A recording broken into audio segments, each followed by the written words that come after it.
Ментор е древногръцкият герой, поел наставничеството на сина на Одисей, докато той воювал под стените на Троя. Името му вече е нарицателно. Менторът е човек, който наставлява младите и полага специални грижи за израстването им. Без да е родител, той е загрижен за тяхната съдба.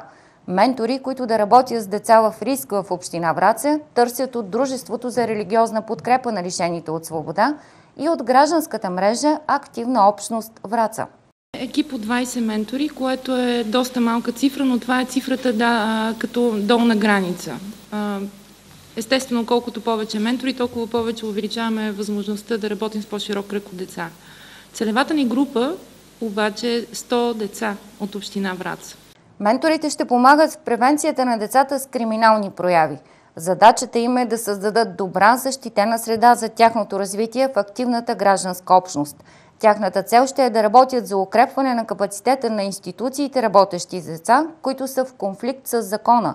Дейността на менторите ще е на доброволни начала. Те няма да получават пари за нея. Мъжете ментори ще работят с момчетата, жените с момичетата.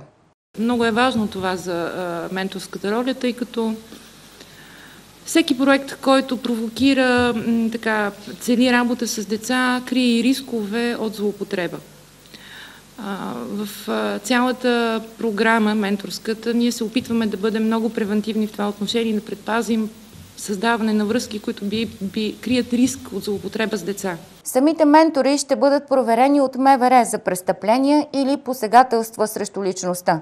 През април ще са ясни имената на 20-те избрани. Преди да започнат да работят с подрастващите, те задължително ще преминат през обучение.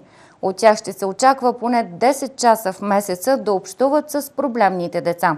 Паралелно с дейността на менторите, работа ще започне и дискусионен клуб «Да мислим възпитанието». На срещите ще се дебатират теми като превенция или наказание са училищните комисии, помощ или изолация са възпитателните институции, кражбата на детето, кога тя е симптом, резултат или експеримент.